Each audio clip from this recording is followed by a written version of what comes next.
नमस्कार दोस्तों, स्वागत है एक बार फिर से आपका हमारे चैनल में। दोस्तों आज की टॉपिक बहुत ही इम्पोर्टेंट होने वाली है क्योंकि आज हम ये जानेंगे कि बोर्ड परीक्षा में कॉपी किस तरीके से लिखें कि एग्जामिनर हमको इम्प्रेस होके ज़्यादा से ज़्यादा मार्क्स दे। तो चलिए आज की वीडियो शुरू करते हैं। दोस्तों सबसे पहले तो आप इस तरीके की कॉपी खरीद लीजिए जो बोर्ड परीक्षा में आपको मिलती है लिखने के लिए, ठीक? जब आप ये कॉपी खरीद लीजिए कम से कम 15-20 इसमें ही आप प्रैक्टिस करिए। इसके क्या फ़ायदे हैं? चलिए समझ लेते हैं। जब इस कॉपी में आप प्रैक्टिस करेंगे, तो इसमें जो भी फ़िल अप करने वाली चीज़ें हैं, डेट है, रोल नंबर है, सब्जेक्ट है, क्लास है, ये सब आपकी भरने की प्रैक्टिस हो जाएगी। दूसरी बात, एग्ज़ाम में जब ये कॉपी मिलती है, तो बहुत से स्टूडेंट देख के ही नर्वस हो जाते हैं इस कॉपी को, डर जाते हैं। तो उस डर से निकलने के लिए अभी से आप अगर इस कॉपी में प्रैक्टिस करेंगे, तो वो डर आपका एग्ज़ामिनेशन हॉल में निकल जाएगा और उसके आप अभ्यस्त हो जाएँगे क्योंकि पहले से ही लिखने में। तीसरी चीज़, आपको लिखने के लिए आप रफ कॉपी तो लेते ही हैं, उस रफ कॉपी में ना लिख के जो भी सैंपल पेपर सॉल्व करने हैं, आप इसी तरीके की कॉपी में करिए। इसमें ये होगा कि आपको आइडिया लग जाएगा कि आप कितनी देर में कितने पेज इसके भरते हैं, राइट?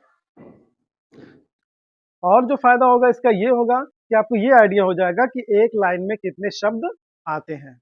मान लीजिए एक लाइन में 10 शब्द आते हैं और आपको 30 शब्दों में बोला गया आंसर लिखने के लिए, तो आप अंडरस्टूड रहेंगे कि यार हमने 3 लाइन लिख दी, मतलब 30 शब्द हो गए। 5 लाइन लिख दिया मतलब 50 शब्द हो गए। अगर लॉन्ग आंसर आ रहा है, कहा जा रहा है 100 वर्ड्स में लिखने को, तो आप दिमाग में आपके बैठा हुआ है कि हाँ भाई हम करीब-करीब 10 लाइन लिख देंगे तो करीब हमारे 100 शब्द हो जाएँगे। आपको एक-एक शब्द गिनना नहीं पड़ेगा। इस तरीके की प्रैक्टिस आपकी इसमें पहले से ही हो चुकी रहेगी। चलिए अब ये समझते हैं कि आंसर किस प्रकार से हमको लिखा है। सबसे पहले आप जब कॉपी आपको मिले एग्जामिनेशन हॉल में, सब फिल अप करने के बाद, उसमें आप कॉपी में दोनों साइड में आप लाइन खींचिए। सभी पेजेस में दोनों तरफ लाइन खींच दीजिए। इससे ये होगा कि आपके सारे आंसर जो है क्रम में रहेंगे और देखने में वो अट्रैक्टिव लगेगा, सुंदर लगेगा। उसके बाद आप जो भी क्वेश्चन अटेम्प्ट करिए, उसका सेक्शन नंबर सबसे पहले आप डाल दीजिए। मान लिया आप क्वेश्चन नंबर 5 अटेम्प्ट कर रहे हैं। अब क्वेश्चन नंबर 5 सेक्शन बी में है या सी में है, तो पहले आप सेक्शन लिख दीजिए, फिर क्वेश्चन आंसर आप लिखना शुरू करिए।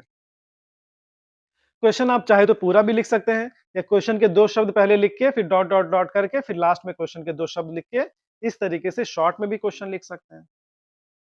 बस ये ध्यान आपको रखना है कि सबसे पहले आप वही आंसर अटेम्प्ट करिए, जो आपको सबसे अच्छे से आता है। इसमें आपको ये कमांड है कि यार ये आंसर मैं बिल्कुल अच्छे से लिख लूँगा।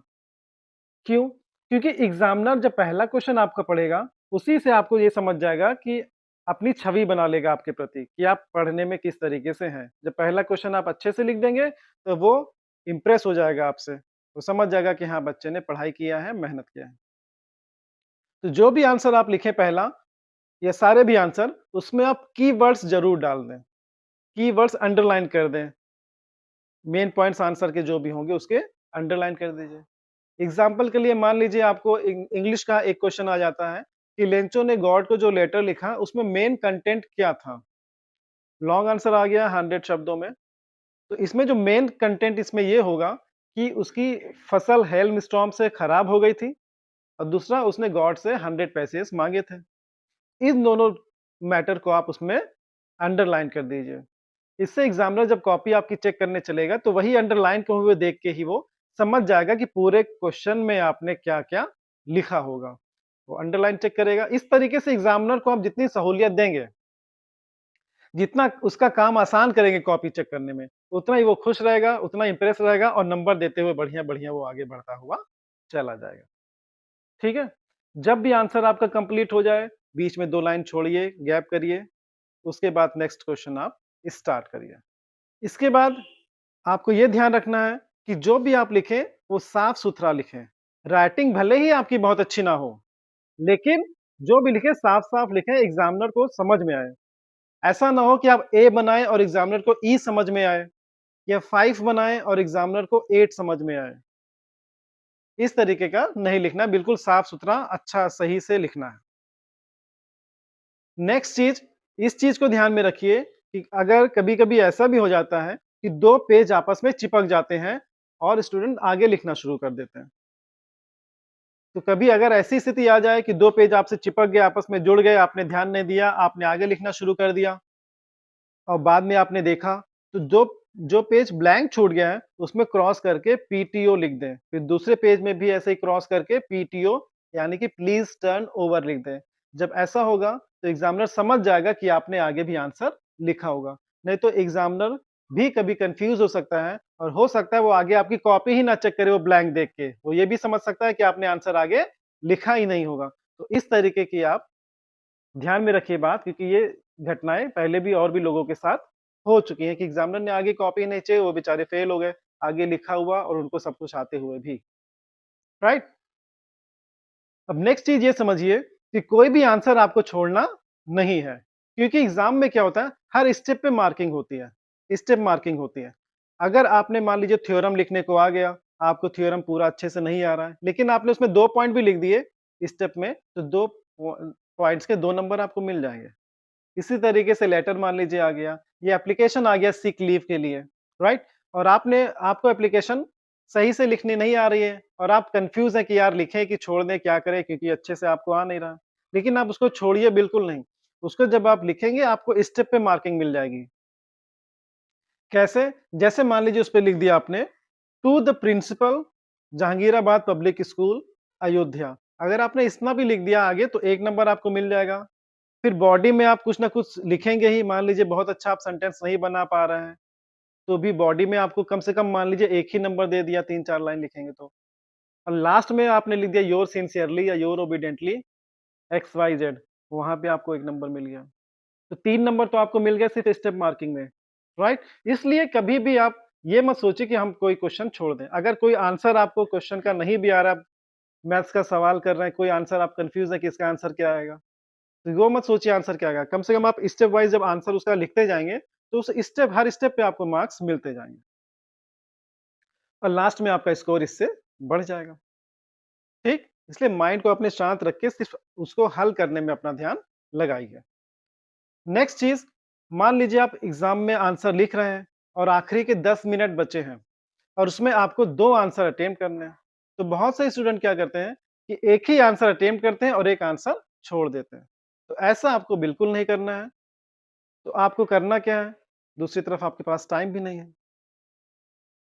तो ऐसे में आप ये करिए कि दोनों क्वेश्चन के आप हेडिंग वाइज़ आंसर लिख दीजिए, ठीक है? जब आप हेडिंग वाइज़ आंसर लिख देंगे, तो एग्ज़ामिनर ये समझ जाएगा कि आपने इन दोनों क्वेश्चन्स की हेडिंग लिख दी, इसका मतलब आपको क्वेश्चन का आंसर पता है। तो उसको आपकी सहानुभूति हो जाएगी, सिम्पैथी हो जाएगी कि बच्चे को आंसर तो मालूम है लेकिन इसके पास समय नहीं बचा, इस वजह से ये नहीं लिख पाया है।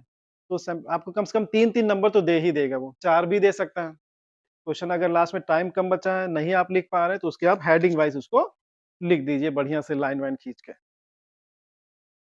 लिखने के बाद आप आखिरी में कोशिश करिए 5 मिनट 10 मिनट बचा लीजिए अपने लिए। कॉपी आप उसमें आप खुद से रीचेक कर लीजिए कि कहीं कोई आंसर आपका छूट तो नहीं गया, कहीं स्पेलिंग तो मिस्टेक नहीं हो गई।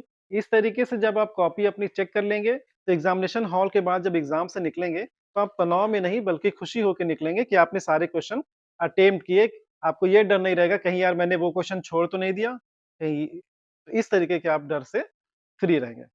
इतना सब लिखने के बाद काटने का तरीका आपका सही होना चाहिए। काटने के लिए आपको ऐसे से उसमें रंगना नहीं है। हल्के-हल्के से ऐसे क्रॉस करके आपको काटना है कि वो कटा हुआ लगे भी ना। जब एग्ज़ामिनर ध्यान से समझे तभी वो समझ पाए कि अच्छा यहाँ पे कटा हुआ है। ठीक है? इस तरीके से आप अगर कॉपी लिखेंगे तो बोर्ड परीक्षा ही नहीं, किसी भी परीक्षा में आप अच्छे से अच्छा मार्क्स ला पाएँगे। इसके अलावा एग्ज़ाम से पहले उस दिन बढ़िया से अच्छे से नींद ले लीजिए, ताकि एग्ज़ामिनेशन हॉल में जाके आपको नींद ना आए और एनर्जी से आप भरे हुए रहें और अच्छे से आंसर लिख सकें। उस दिन जल्दी उठ जाइए एग्ज़ाम वाले दिन, एग्ज़ामिनेशन सेंटर पे समय से पहले पहुँच जाइए, ताकि आपके अंदर इस नर्वसपन ना रहे। इस घर में अपने बड़ों से आशीर्वाद ले लीजिए। इसके अलावा पेन जो आप खरीदें उसको सभी को चला के अच्छे से चेक कर लीजिए, ये ना हो एग्ज़ाम में जाके रुक जाए। अच्छे से उसको फ्री कर लीजिए चला-चला के। एग्ज़ामिनेशन हॉल में जब भी जाएँ, तो ड्रेस में जाएँ। घर के कपड़े में अगर आप जाएँगे, तो आपका ध्यान कपड़ों में ज़्यादा रहेगा। एक मन आपका भटकेगा कि मेरे बाल सही है कि नहीं सही है, शर्ट हमारी इन है कि नहीं है। ड्रेस में जाएँगे तो सिर्फ़ आपका पेपर पे ध्यान रहेगा। और क्योंकि मौसम बदल रहा है, तो इसमें आपको ये ध्यान रखना है कि अपना ध्यान रखना है कि ऐसा ना हो मौसम बदलने की वजह से आप बीमार पड़ जाएँ और 4-5 दिन आपका बिस्तर पे चला जाए। अगर ऐसे हो गया, तो आपका 4-5 दिन की पढ़ाई का बड़ा नुकसान हो जाएगा, आपका पेपर भी गड़बड़ हो सकता है। इसलिए एक्स्ट्रा सावधानी रखिए, आप बीमार बिल्कुल मत पड़िए। मेरी शुभकामनाएँ आपके साथ है कि आपका पेपर बहुत ही अच्छा हो, आप सब अच्छे से अच्छा मार्क्स लाएँ। कितना मार्क्स लाएँगे ये आप कमेंट में ज़रूर लिख के बताइएगा। ऑल द बेस्ट, धन्यवाद।